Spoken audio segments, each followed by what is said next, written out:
gostaria de dar uma boa noite e a paz do Senhor para todos que estão assistindo a este vídeo. Para quem não me conhece, meu nome é Sandra Castro e para mim não existe nada melhor do que a gente falar do Senhor, do que a gente compartilhar as coisas de Deus, do que a gente falar das suas maravilhas, daquilo que Ele tem feito em nossas vidas. E hoje eu queria trazer uma reflexão para você.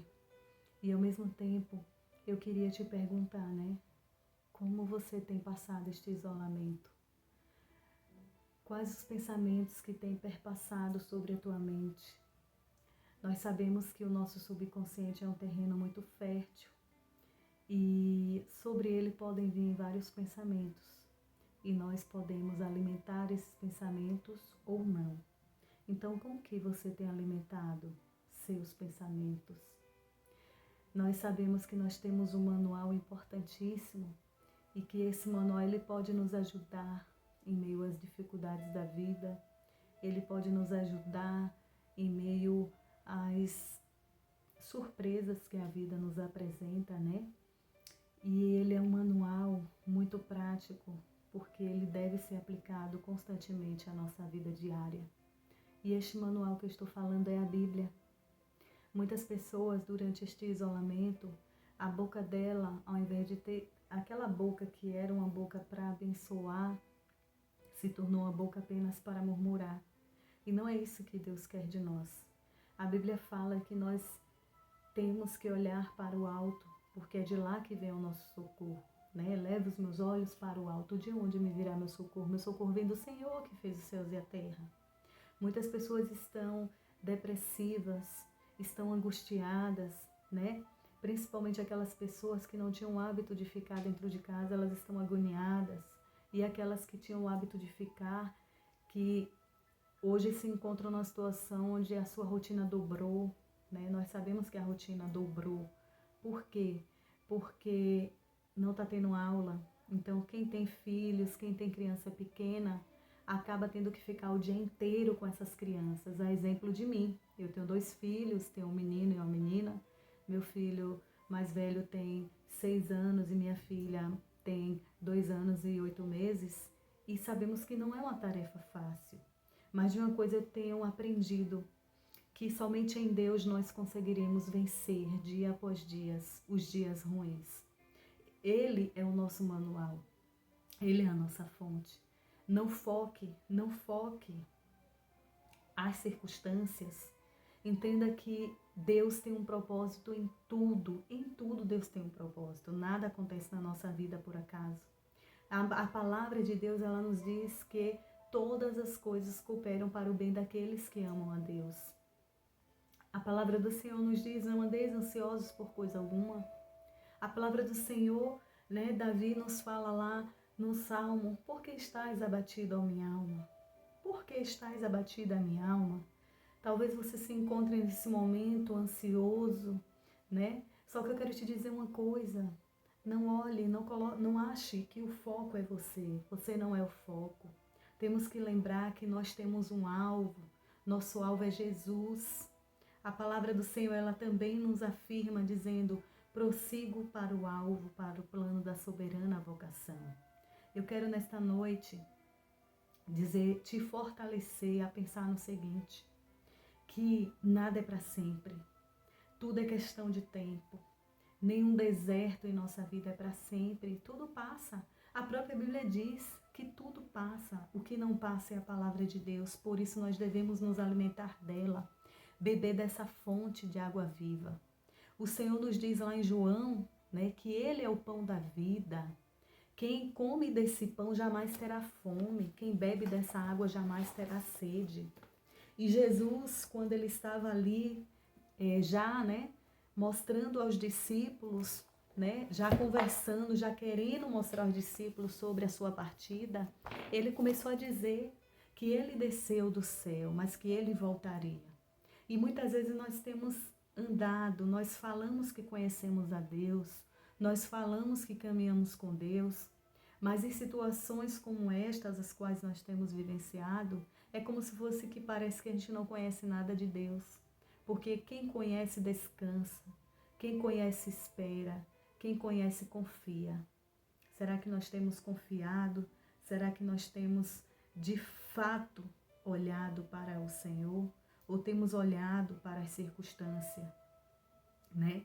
A palavra do Senhor lá em Colossenses 1,16, ela nos diz: pois todas as coisas, absolutamente todas as coisas, nos céus e na terra, as visíveis e as invisíveis, elas começaram nele e nele encontra-se o propósito. O Deus tem um propósito para nossas vidas. Antes de nós sermos concebidos no ventre de nossa mãe, o Senhor já havia sonhado conosco. O Senhor já havia pensado na gente, né? E eu quero te dizer uma coisa, tudo isso de fato coopera para o nosso bem, porque eu posso ver na minha prática de vida que eu tenho crescido em Deus. E uma coisa que o Senhor trouxe ao meu coração há algumas semanas, que eu quero compartilhar contigo é: o que você tem feito com as suas habilidades? Porque o Senhor, Ele nos deu habilidade. E o que você tem feito com elas? E eu acredito que a oportunidade que nós temos de descobrir nossas habilidades é agora, neste momento que a gente está em casa o tempo todo, que a gente está ali fazendo os afazeres de casa. Este é o tempo da gente descobrir as nossas habilidades. E por que é importante descobrir nossas habilidades? Ela é importante porque Deus é quem nos deu as habilidades. E eu vou te mostrar, vou contar uma história para você de um menino, né?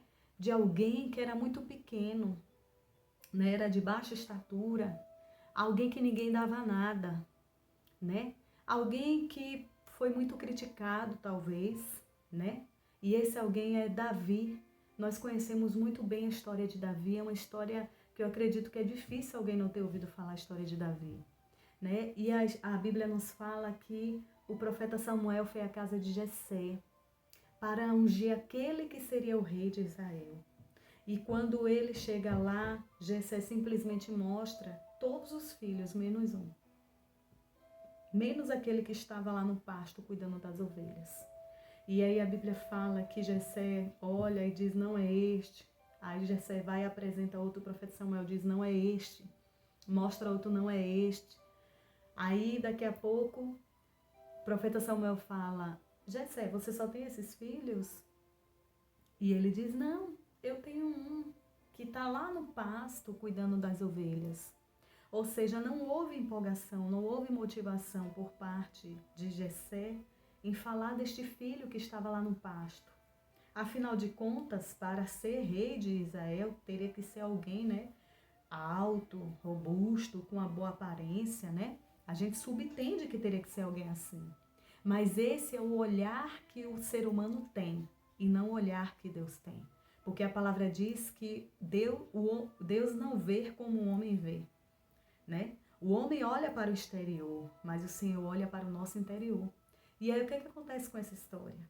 Simplesmente Davi vem, e quando Davi vem, o Senhor fala para o profeta Samuel: é este. E aí o profeta unge a Davi como rei. Mas Davi não vai exercer o seu reinado de imediato. Ele não vai exercer de imediato. Ele continua ali na casa dos seus pais. Só que Deus, por ser um Deus atemporal, Ele está cuidando de todo o nosso futuro. Agora, tem coisas que dependem de nós precisamos fazer a nossa parte. Às vezes você é uma dona de casa e você resmunga, você murmura: ai, que saco lavar esses pratos, que saco limpar essa casa, que saco cuidar desse menino. Você murmura tanto que você perde de receber o novo de Deus. Você murmura tanto que você não consegue entender que são nas mínimas coisas que Deus está trabalhando em nós, que Deus está trabalhando no nosso caráter, que em tudo Deus tem um propósito, que não estamos ali dentro de casa apenas por estar. E com Samuel o que aconteceu foi isso. Samuel pegou, ungiu a Davi e tem uma história na Bíblia que fala que o rei Saul estava angustiado de quê? De espírito. O rei Saul não conseguia dormir, e aí um dos servos dele fala assim: meu rei, de repente se chamar alguém para tocar para o Senhor fique em paz de espírito. E aí o rei Saul fala assim, você conhece alguém? Aí ele lembra, Jessé tem um filho que toca. Olha só, gente, Jessé fazia o quê? Ele cuidava das ovelhas, ele matava a ursa, ele matava leão, e ele também adorava o Senhor tocando ali. Ou seja, já pensou se Davi não tocasse nada? Porque eu creio que foi de Deus quando o servo lembrou do filho de Jessé, Davi. E ele ia lá, tocava para o rei, e toda vez que ele tocava, o rei se acalmava. E o rei se agraciou de Davi. E o rei chega e chama Davi para morar no palácio. E aí, Davi vai morar no palácio. Daqui a pouco tem a parte do Golias. Quem foi que venceu Golias? Quem foi que derrotou Golias? Davi. E foi com armaduras, com coisas que estavam fora da sua realidade de vida? Não. Ele, quando botou aquela armadura nele, ele não aguentou ficar com aquela armadura. Sabe por que ele não aguentou ficar com aquela armadura? Porque aquilo não fazia parte do dia a dia dele. Ele não tinha habilidade de lutar com armaduras. Ele tinha habilidade com as pedrinhas e o estilingue. Ele tinha habilidade com aquilo, algumas pessoas podem chamar de badog, né? Ele tinha habilidade com aquilo. E ele fez o que? Não vou ficar com essas armaduras que está muito pesada. E olha só, quando Davi se prontificou e ele disse que ele venceria o Golias, seus irmãos riram dele. Afinal de contas, ele tinha uma aparência que, como assim? Esse homem pequeno, né? Tá dizendo que vai vencer aquele Golias? Não, de jeito nenhum. Como que ele vai vencer esse Golias? Se tem aqui homens que lutam, homens que sabem manejar uma espada, e ele que está dizendo que vai lutar contra o Golias. Mas o que aconteceu? Ele usou a habilidade dele. E qual era a habilidade de Davi? As pedrinhas. A habilidade de Davi era as pedrinhas, que era o que ele usava no seu dia a dia. Ele usou as pedrinhas e teve algo importante. Ele disse que ele ia no nome do Senhor. Então ele venceu ao Golias em nome do Senhor e com a habilidade que Deus havia dado para ele. O que é que você tem feito com as suas habilidades? Como você tem utilizado suas habilidades? Este isolamento serve para nós refletirmos. Como nós temos exercido? Podemos abençoar a vida de muitas pessoas com as nossas habilidades, com os talentos, com os dons que Deus nos dá. E este é um tempo de crescimento, é um tempo que nós precisamos mergulhar em nós mesmas, né? É um tempo em que nós precisamos buscar a face do Senhor. Todos os dias nós temos que andar com o Senhor, tendo um relacionamento íntimo com Ele, um relacionamento que venha nos transformar, nos tornar pessoas melhores, né? Pessoas que pronunciem palavras de vida eterna. Ter um coração grato por tudo que o Senhor tem feito por nós.